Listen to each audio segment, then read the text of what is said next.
आज हम बात करने वाले हैं कि क्वांट को कैसे स्ट्रॉन्ग करना है, क्योंकि क्वांट जो है उससे बहुत ही बच्चों की प्रॉब्लम होती है बच्चों को। तो आज हम देखेंगे क्वांट कैसे स्ट्रॉन्ग करना। तो hello, welcome to my channel HS competition for banking. आज है एपिसोड 4 है। मेरा नाम है हर्ष शर्मा। मैं एक एपिसोड चला रहा हूँ, आज है एपिसोड 4।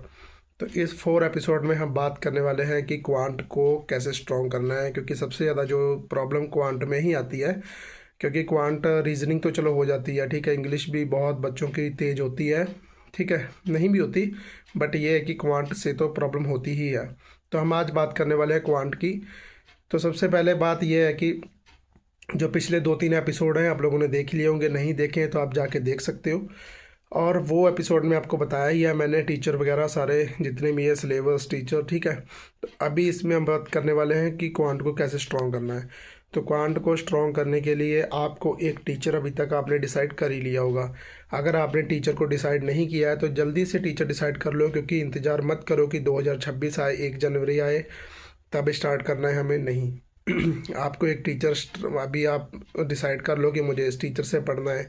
चाहे वो आशीष अरोड़ा सर से पढ़ लो, चाहे आप नवनीत सर से पढ़ लो, ठीक है, चाहे आप शांतनु सर से पढ़ लो, चाहे सिद्धार्थ सर से पढ़ लो, चाहे आप हर्षल अग्रवाल सर से पढ़ लो, ठीक है, या आप कौशिक मोंटी सर से पढ़ लो। जिस भी टीचर से आपने डिसाइड किया हो, ठीक है, और भी टीचर हैं, जिस भी टीचर से आप पढ़ रहे हो, आप उनसे बेसिक अच्छे से क्लियर करो। और जितने भी उनके लेक्चर होंगे वो सारे बेसिक क्लियर करो। कोई जल्दबाजी नहीं करनी है। सबसे बड़ी प्रॉब्लम होती है कि हम लोग जल्दबाजी करते हैं चीज़ों के लिए, कि अगर हमें कोई एग्ज़ाम आ जाता है तो हम लोग फिर अपना फाउंडेशन कंप्लीट नहीं करते हैं और पहले ही मॉक लगाने लग जाते हैं, पहले ही चीज़ें करने लग जाते हैं, ठीक है। तो अच्छे से जो इनकी होती है क्लासेस होती है सर की, वो क्लासेस आपको अच्छे से देखनी है और देन उनको रिवीजन भी करना है। अगर आप उनको रिवाइज़ करोगे क्लासों को और उसके बाद में पीडीएफ से प्रैक्टिस करोगे या जो आपके पास बुक है उससे प्रैक्टिस करोगे, तो वो चीज़ें आपकी बहुत ही मतलब अच्छी होती हैं। बट अगर आप लोग प्रैक्टिस नहीं करते हो तो फिर वहाँ प्रॉब्लम आती है। तो इसलिए आपको प्रैक्टिस करनी है ज़्यादा से ज़्यादा, और प्रैक्टिस करोगे तो तभी आपको चीज़ें वो बन पाएंगी। और जो भी टीचर का आप फॉलो कर रहे हैं उनके बिल्कुल बेसिक से लेके प्रो तक की सारी आपको जितनी क्लासें होती देखनी होती हैं।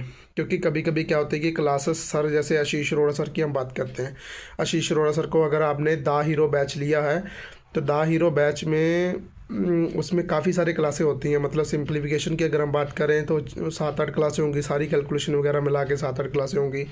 उसके बाद में अगर पूरे अर्थमेटिक की बात की जाए तो अर्थमेटिक के एक ही चैप्टर की 7-8 क्लासें होती हैं। तो वो जो 7-8 क्लासें हैं, फिर आपको प्रॉब्लम होती है कि 7-8 क्लासें कैसे करनी है, इतने दिन चले जाएंगे, तो 7 दिन रेशियो में ही लग जाएंगे। बट आप एक बेस नहीं समझते ना कि जो 7 दिन होते हैं वो 7 दिन नहीं, 7 दिन में ही सारी अर्थमेटिक है। यानी कि रेशियो अगर आपको अच्छे से आ जाएगा, रेशियो है क्या, रेशियो में तो सारे परसेंटेज भी आ जाती है, उसी में सारे क्वेश्चन आ जाते हैं। तो आप अगर रेशियो अच्छे से करते हो। और दूसरी बात ये होती है कि अगर कोई भी टीचर आपको करा रहा है तो वो इसीलिए करा रहा होगा ना कि आपकी चीज़ें अच्छी हो जाए, इसीलिए तो करा रहा होगा। वरना किस टीचर को शौक है कि इतना ज़्यादा वो करने का, क्योंकि जब आप पेड बैच लेते हो तो आपने तो ले ही लिया है। तो वो एक बेसिक अच्छे से करवाना चाहता है कि बच्चों को बिल्कुल समझ आ जाए, ठीक है। तो आपको जिस भी टीचर से आप पढ़ रहे हो, जितनी उनकी क्लासें होंगी, आपको वो क्लासेस सारी कंप्लीट करनी है। देन आपको अच्छे से रिवीजन करना है। यही चीज़ें होती हैं क्वांट को करने के लिए। और दूसरी बात है, अगर आपका बेसिक अच्छे से कंप्लीट नहीं है, बेसिक का मतलब है बेसिक कैलकुलेशन की बात हो रही है, यहाँ पे क्यूब है, स्क्वायर है, ठीक है, कंजिक्यूटिव नंबर है, कंजिक्यूटिव नंबर की मल्टीप्लाई है, ठीक है, इवन नंबर है, प्राइम नंबर है, ये सारे जितने नंबर हैं ये बहुत ज़रूरी हैं। ये सब चीज़ें इतनी ज़रूरी हैं आपको पहले करने के लिए। और आपको, अगर आप नए स्टूडेंट हो तो आपको डेली इसकी प्रैक्टिस करनी पड़ेगी। अगर आप डेली प्रैक्टिस नहीं करते हो तो आपको क्यूब, स्क्वायर, टेबल याद नहीं होने वाले हैं। तो इनको याद करने के लिए आपको चीज़ें करनी ही होगी कि आप अच्छे से चीज़ें कर पाओ। तो इसलिए आपको सिर्फ ये करोगे और जितने भी सर की क्लासें होंगी वो फॉलो करोगे। उसके बाद में साथ साथ में पीडीएफ से प्रैक्टिस करते रहोगे।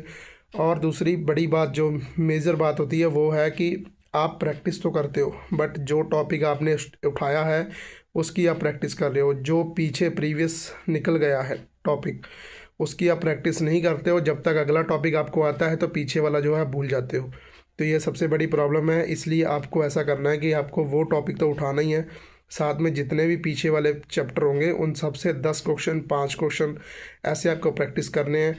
और कभी भी वीक में आपको कभी ना कभी स्पीड मैथ उठा लेना है। जैसे 100 क्वेश्चन, आज आपको संडे को कुछ नहीं करना तो 100 क्वेश्चन स्पीड मैथ लगाना है, या 50 आपको अर्थमेटिक लगाना है, या आपको मतलब ऐसे अलग अलग चीज़ें, रॉन्ग नंबर 100 क्वेश्चन लगाना है, ठीक है। क्वाड्रेटिक 50 लगाने हैं, DI 10 सेट लगानी है। ऐसे आप DI लगा सकते हो। ऐसे आप सारा मतलब कि वीक में एक दिन ऐसा रख सकते हो जिस दिन आप उसी एक ही टॉपिक की अच्छे से प्रैक्टिस कर सकते हो, ठीक है। ये चीज़ें आप कर सकते हो। बाकी ये चीज़ें तो करनी ही पड़ेंगी। ऐसे आप अगर करोगे तो अच्छे से आपकी कमांड भी आएगी। और बस बेसिक बात यही है कि अगर आप क्यूब, स्क्वायर, टेबल, मल्टीप्लाई, ठीक है, ये सारी चीज़ें करते हो तो आपका बहुत फ़ायदा होने वाला है। इससे आपका काफ़ी सारा फ़ायदा होगा, क्योंकि इसमें जब भी हम बात करते हैं DI में, आपको पता है कि परसेंटेज ही पूछता है, एवरेज पूछता है, ठीक है। तो मल्टीप्लाई और वो तो सब जगह ही होता है, ठीक है। और अच्छे से आप करते हो। दूसरी बात यह है कि अगर आप सुबह 6 बजे वाला वार्ल मैथ कर लेते हो तो आपको कैलकुलेशन बहुत अच्छी आ जाएगी। विद 5 सेकंड आप मतलब 5 सेकंड के अंदर अंदर आप काम कर दोगे। कोई भी आपके पास सामने आएगी मल्टीप्लाई करने के लिए तो 5 सेकंड, 10 सेकंड में आप करके ले जाओगे। वैसे आप बेसिक से करोगे तो जल्दी नहीं कर पाओगे, ठीक है। मतलब बिना पेन के भी कर सकते हो, ऐसा नहीं है। आज के टाइम पे इतना ज़्यादा परेशान होते हैं कि बिना पेन के करनी है। और वायरल मैथ एक दिन में कुछ नहीं होगा।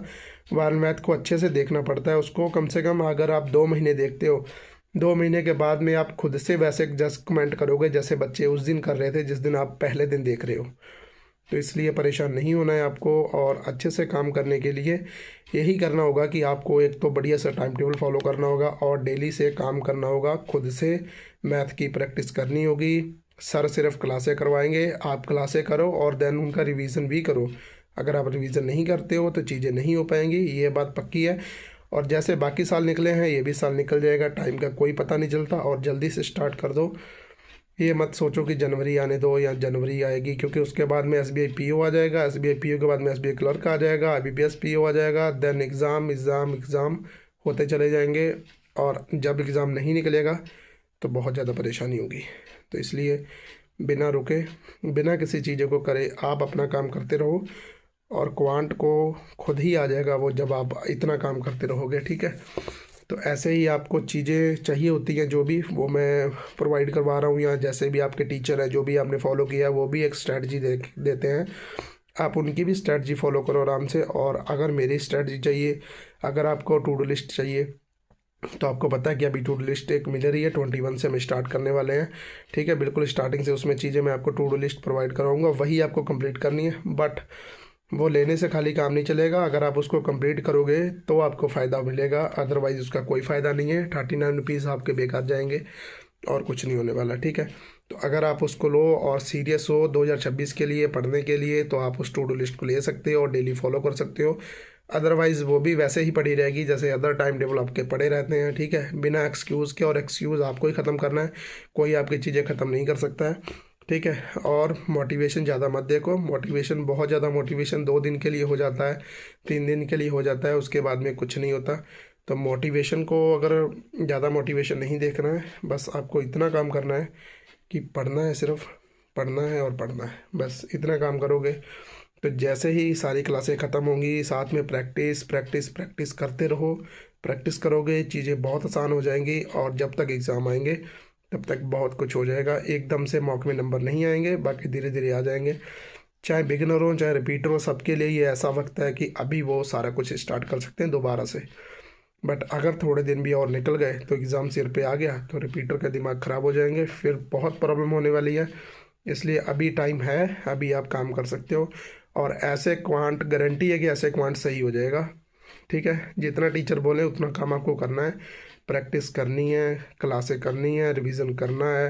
टाइम लगता है, हर काम को टाइम लगता है। एक दिन में क्यूब स्क्वायर नहीं याद होंगे, बट एक दिन ज़रूर याद होंगे, इतना भरोसा रखो। चीज़ें सब होती हैं बट टाइम लगता है, इतना याद रखो, सारा काम होने वाला है, ठीक है।